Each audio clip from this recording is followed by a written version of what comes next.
Welcome to you all to Arvind Mishra online classes. प्यारे बच्चों नमस्कार। कैसे हैं आप लोग? आपने पढ़ा कि आपके भोजन में पोषक तत्वों का शरीर के अंदर होना बहुत ही महत्वपूर्ण है। यदि आपके भोजन में पोषक तत्व शरीर को न मिले या कम मात्रा में मिले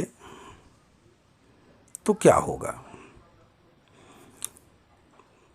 जब शरीर को आवश्यक मात्रा में जितना कि उचित है उसके सही रूप से कार्य करने के लिए पोषक तत्व नहीं मिलते तो इस स्थिति को हम कुपोषण कहते हैं।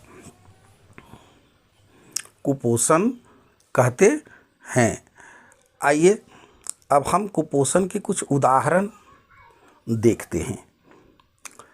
उसके पहले उदाहरण में है सूखा रोग।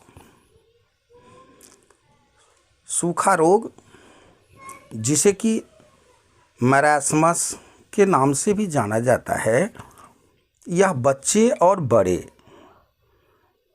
यानी वयस्क दोनों में हो सकता है। इसी का दूसरा नाम प्रोटीन ऊर्जा कुपोषण भी है। जब किसी भी व्यक्ति के भोजन में कार्बोहाइड्रेट और प्रोटीन इस दोनों पोषक तत्व की मात्रा कम मिलती है अथवा नहीं मिलती है तो उनके शरीर में कुपोषण जनित सूखा रोग नामक बीमारी हो जाती है। साथ ही यदि लंबे समय तक पौष्टिक भोजन का अभाव होता है तो इससे भी सूखा रोग हो सकता है। इसमें क्या होता है? इसमें शरीर दुबला पतला हो जाता है, पसली की हड्डियां बाहर से दिखती हैं, आँखें धसी हुई दिखाई पड़ती हैं और व्यक्ति एकदम उसका जो चमड़ा है वह झुर्रियों से भरा हुआ दिखता है। आप यहाँ पर इस चित्र से इसे भली प्रकार समझ सकते हैं। अब इसका निदान कैसे होगा? यदि ऐसे व्यक्ति को पुनः हम प्रोटीन और कार्बोहाइड्रेट युक्त भोजन देते हैं तो निश्चित रूप से उनका ये बीमारी की स्थिति धीरे धीरे खत्म हो जाती है। दूसरा है क्वाशियोडकर रोग। इसमें क्या होता है?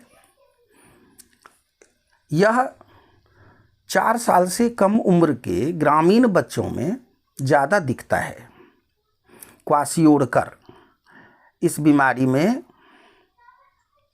यदि बच्चे के भोजन में कम प्रोटीन की मात्रा होती है तो बच्चे की शारीरिक वृद्धि रुक जाती है, पेट फूल जाता है। जैसा कि आप इस चित्र में देख सकते हैं। इसके लक्षण हम कैसे पहचानेंगे? तो इसमें है क्या? बच्चे का पेट बाहर की ओर निकल गया है, चेहरा चांद जैसा गोल दिखने लगता है जिसे कि मून फेस कहा जाता है, और जो सिर के बाल हैं ये रूखे हो जाते हैं, चमक विहीन हो जाते हैं। तो ऐसे बच्चों को हम किस प्रकार से इस रोग से निदान दिला सकते हैं? तो इसका है कि बच्चे को पुनः से फिर से जो है हम क्या करते हैं कि जब प्रोटीन पोषक तत्व का भोजन देना शुरू करते हैं तो स्वयं से इस रोग से निदान हो जाता है। अगली जो बीमारी है उसका नाम है रतौंधी या नाइट ब्लाइंडनेस। अब देखेंगे कि रतौंधी या नाइट ब्लाइंडनेस इस बीमारी के लक्षण क्या हैं? इस बीमारी से पीड़ित व्यक्ति को कम प्रकाश में, यानी शाम से शुरू होकर के रात में तो प्रकाश होता नहीं है अपना, है ना, तो कम प्रकाश में उसे दिखाई नहीं पड़ता है अथवा कम दिखाई पड़ता है। इसमें आँखों की संरचना में विकृति हो जाती है। ऐसा क्यों होता है? यदि किसी व्यक्ति के भोजन में विटामिन ए पोषक तत्व की मात्रा कम हो जाती है तो वह रतौंधी से पीड़ित हो जाता है। इसके निदान के लिए हमें अपने भोजन में भरपूर विटामिन ई का सेवन करना चाहिए और या तो विटामिन ए की दवाई गोली भी मिलती है उसे लेना चाहिए। अगला है घेंघा रोग। आप देख रहे हैं कि घेंघा रोग, जैसा कि चित्र में दिख रहा है कि इस व्यक्ति का गला जो है वो सूजा हुआ है, फूला हुआ है। ऐसा कैसे होता है? हम सभी लोगों के गले में एक खास प्रकार की ग्रंथि होती है जिसे थायराइड ग्रंथि कहते हैं।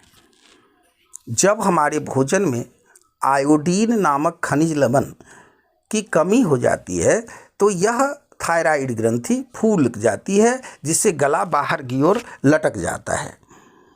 इसे ही हम घेंघा रोग या ग्वाइटर कहते हैं। अब यदि हम इस आयोडीन की कमी को अपने भोजन में दूर नहीं करते तो घेंघा रोग से पीड़ित होते हैं। मानसिक विकास भी जो है इस घेंघा रोग में के साथ साथ आयोडीन की कमी से मानसिक विकास भी जो है वह रुक जाता है। अगली बीमारी है अनीमिया। अब देखेंगे अगली बीमारी का नाम है अनीमिया रोग। यह हमारे भोजन में लौह तत्व युक्त पोषक आहार की कमी से होती है। इसमें खून की कमी हो जाती है और शरीर कमज़ोर हो जाता है। आप जानते हैं शरीर के कमज़ोर होने में शरीर का वज़न कम हो जाता है, लंबाई कम हो जाती है, कम वृद्धि होती है, चिड़चिड़ापन, सिर दर्द जैसे अनेक रोग कमज़ोर शरीर में आ जाते हैं। तो इसलिए हमें अपने भोजन में लौह तत्व युक्त पोषक तत्व को लेना, लौह तत्व युक्त भोजन को लेना बहुत ज़रूरी है। अगली बीमारी को रूप में हम देखेंगे जिसका नाम है अस्थि और दंत क्षय। अस्थि और दंत क्षय चित्र में आप देखेंगे, ये जो चित्र है इसमें इस बच्चे के जो दांत दिखाई दे रहे हैं ये अव्यवस्थित हैं, पूर्ण विकसित नहीं हैं और दांतों में सड़न सी हो गई है। हमने पढ़ा था कि कैल्शियम नाम के खनिज लवण की कमी से दांत जो हैं और हड्डियां ये दोनों कमज़ोर हो जाते हैं। इसलिए इस बीमारी से बचने के लिए हमें अपने भोजन में कैल्शियम को लेना बहुत ही ज़रूरी है। बच्चों, ये तो बात हुई कि हमारे भोजन में पोषक तत्वों की कमी से क्या परेशानियां उत्पन्न हो सकती है। आइए अब हम देखते हैं कि हमारे भोजन में यदि पोषक तत्वों की अधिकता हो जाए, ज़्यादा हम लें तो भी यह हमारे शरीर के लिए नुकसानदेह है। पोषक तत्वों की अधिकता से यानी अधिक कार्बोहाइड्रेट, वसा युक्त, प्रोटीन युक्त भोजन लेने से हमारा शरीर अव्यवस्थित तरीके से बढ़ता है और एक बीमारी जिसे मोटापा, ओबेसिटी अंग्रेजी में उसका नाम है, मोटापा नाम की बीमारी होती है। वास्तव में मोटापा कोई अच्छी स्थिति नहीं है, क्योंकि हमें यह जानना चाहिए कि मोटापा समस्त बीमारियों की जड़ है। अब देखिए कि हम आगे यह जानेंगे कि दूषित भोजन क्या है और हमें इसे क्यों नहीं लेना चाहिए। देखिए, वैसे भोजन जिनके की पोषक तत्व नष्ट हो जाते हैं, अथवा जो बीमारी उत्पन्न करने वाले जीवाणु, विषाणु यानी सूक्ष्म जीवों से ग्रसित होते हैं, जिन पर ये सारे सूक्ष्म जीव उपस्थित होते हैं, ऐसे भोजन दूषित भोजन कहलाते हैं। अब आप बताएं, ऐसा भोजन कौन सा होता है? जैसे बासी भोजन जो बहुत देर पहले बना है और जिसके पोषक तत्व धीरे धीरे टूटने लगे हैं, खत्म होने लगे हैं, अथवा वैसा भोजन जो लंबे समय तक खुला रखा हुआ है, जिस पर धूल के कण अथवा मक्खियाँ लगातार बैठ रही हैं। आप जानते हैं कि धूल के कण में भी सूक्ष्म जीव उपस्थित रहते हैं। इसके साथ ही साथ मक्खियाँ जो कि गंदी जगह पर बैठती हैं और अपने साथ जो है वह बीमारी फैलाने वाले सूक्ष्म जीवों को ला करके पुनः उस भोज्य पदार्थ पर जमा कर देती हैं। तो इसलिए ऐसे भोजन से हमें बचना चाहिए, ऐसे भोजन को हमें नहीं करना चाहिए, यह हमारे स्वास्थ्य के लिए उपयुक्त नहीं है। अब देखिए, हमने इस पूरे पाठ को भली प्रकार से पढ़ा। आइए अब इसके प्रश्नोत्तर को हम ध्यान से देखते हैं। हमने बहुत सारी चीज़ों को इस पाठ में सीखा है और हम अब प्रश्नोत्तर करने के लिए तैयार होते हैं। देखिए, अभ्यास में बताया जा रहा है सही उत्तर का चयन कीजिए। बहुविकल्पीय प्रश्न है। बहुविकल्पीय प्रश्न वैसे होते हैं जिसमें कि आपको उत्तर के रूप में एक से अधिक विकल्प दिए जाते हैं और उसमें से आपको चुनना होता है। आइए हम एक एक कर इसे हल करते हैं। पहला प्रश्न, आलू में होता है क मंड, ख प्रोटीन, ग वसा और घ खनिज लवण। हम लोग इनमें से एक उत्तर को चुनेंगे। इसका उत्तर होगा क मंड। ठीक है, इसका उत्तर होगा क मंड। दूसरा प्रश्न है, हड्डियों एवं दांतों को किसके उपयोग से स्वस्थ रखा जा सकता है? विकल्प में क लौह तत्व, ख कैल्शियम, ग सल्फर और घ इनमें से सभी। इसका सही उत्तर है ख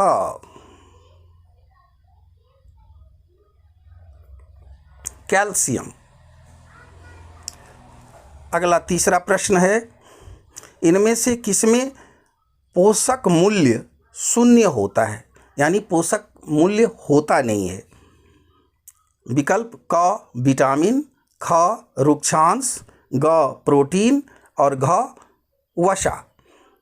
इसका उत्तर होगा ख रुक्षांश। ख रुक्षांश। आइए हम अगले प्रश्न की ओर बढ़ते हैं। हमारा चौथा प्रश्न है, घेंघा रोग किसकी कमी से होता है? घेंघा रोग किसकी कमी से होता है?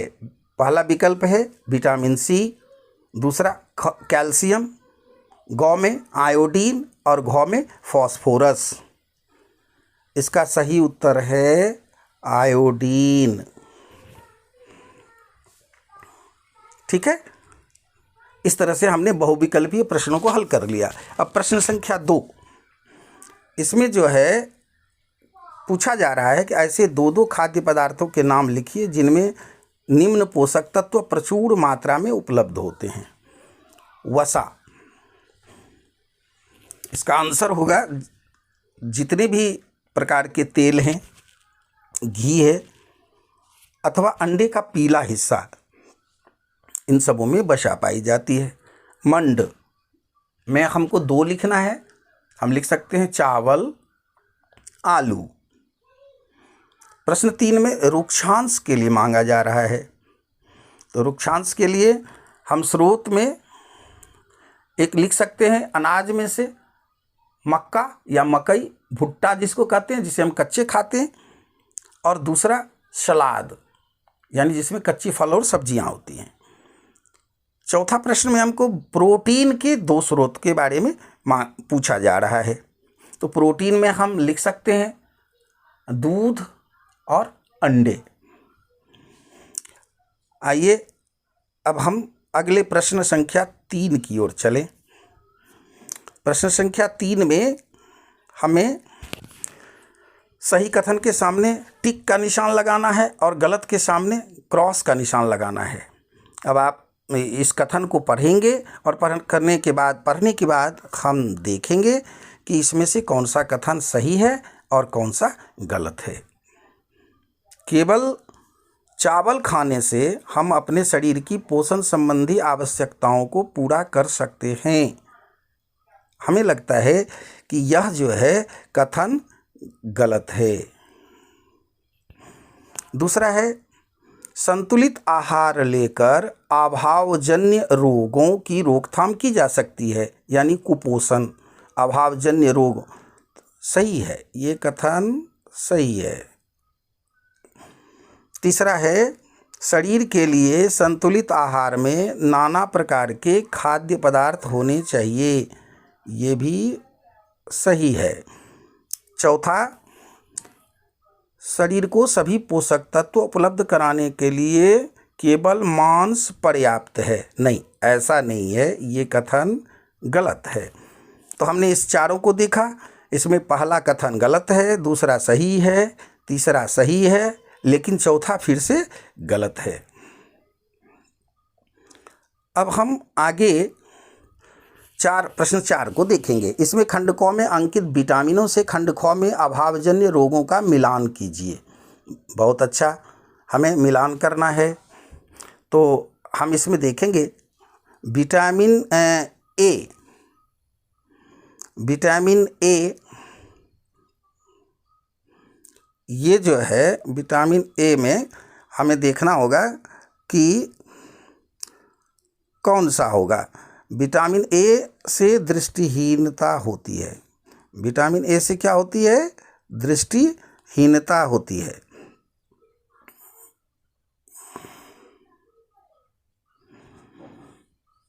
विटामिन बी को हम किससे लगाएंगे? विटामिन बी से बेरी होता है। सॉरी, हम फिर से देखेंगे, थोड़ा ढंग से लगाएंगे। बेरी होता है। उसके बाद विटामिन सी से स्कर्वी नामक बीमारी होती है। विटामिन सी से स्कर्वी। और अंतिम जो है हमारा विटामिन डी से जो हमारा बच गया रिकेट्स की बीमारी होती है। इस प्रकार से हम जो है इसका हम मिलान कर लेंगे। आइए आगे हम, ये प्रश्न तो हो चुका है, पहले भी हम इसको कर चुके हैं, लेकिन फिर से देखिए, कार्बोहाइड्रेट से भरपूर भोज्य पदार्थ, 2 उदाहरण देना है, हमने आपको बताया था। तो अगले इसमें से हम जो है फिर अब दूसरा देंगे, गेहूं और गन्ना या शकरकंदी। दूसरा विटामिन सी से परिपूर्ण भोज्य पदार्थ, इसमें 2 हम लिखेंगे, पहला नींबू और दूसरा आंवला या संतरा, कुछ भी देंगे। लौह तत्व से युक्त भोज्य पदार्थ। इसी तरह से हमने आपको जो भी है हम देख रहे हैं कि ये सारे जो है आप इसको कर लेंगे। प्रश्न संख्या 6 में है निम्नलिखित के एक लक्षण लिखिए। सूखा रोग, तो छाती की पसली की हड्डी बाहर से दिखती है एक लक्षण में। पायरिया रोग, मसूड़ा फूल जाता है और उससे खून निकलता है। घेंघा रोग, गला आगे की ओर फूल जाता है। मोटापा में पूरा शरीर फूलकर मोटा हो जाता है। प्रश्न संख्या 7, एक मोटे व्यक्ति को अपने वजन को कम करने के लिए क्या करना चाहिए? सबसे मुख्य बातें 2 हम इसके बारे में आपको बताएंगे। पहला है कि उसे अत्यधिक पौष्टिक भोजन, खास करके जो हमारा कैलोरी से युक्त और प्रोटीन से युक्त है, उसको लेने से कम करना चाहिए। दूसरा, उसे नियमित रूप से व्यायाम यानी एक्सरसाइज करना चाहिए। 8वां प्रश्न है कुछ जंक फूड के नाम लिखिए। तो जंक फूड में आप जानते हैं कि जितने भी प्रकार के डब्बा बंद भोजन होते हैं या प्लास्टिक के पाउच में भोजन आते हैं, जैसे जैम, जेली, अचार और जितने भी प्रकार के होते हैं आपको चिप्स, ये सभी, और या और भी आप कुछ फास्ट फूड भी के रूप में भी आप इसे जान सकते हैं। पिज्ज़ा, बर्गर, ये सभी जंक फूड के उदाहरण हैं। अंतिम प्रश्न 9 में भोजन के अपव्यय को न्यूनतम करने के लिए आप क्या करेंगे? भोजन की बर्बादी से को रोकने के लिए आप क्या करेंगे? सबसे पहले तो ज़रूरत के मुताबिक ही हमें भोजन को खाने के लिए लेना चाहिए, हमें जूठन नहीं छोड़ना चाहिए। दूसरा कि हमें जितना ज़रूरत हो उतना ही भोजन पकाना चाहिए, नहीं तो भोजन बच जाता है जिसे कि हम बाहर फेंक देते हैं। तो इस तरह से हम इन 2 उपायों के द्वारा भोजन के अपव्यय को, बर्बादी को कम कर सकते हैं। आशा करता हूँ कि आप इसको भली प्रकार से देखे होंगे, सुने होंगे, समझे होंगे और आप इसकी तैयारी अच्छे से कर लिए हुए होंगे। धन्यवाद।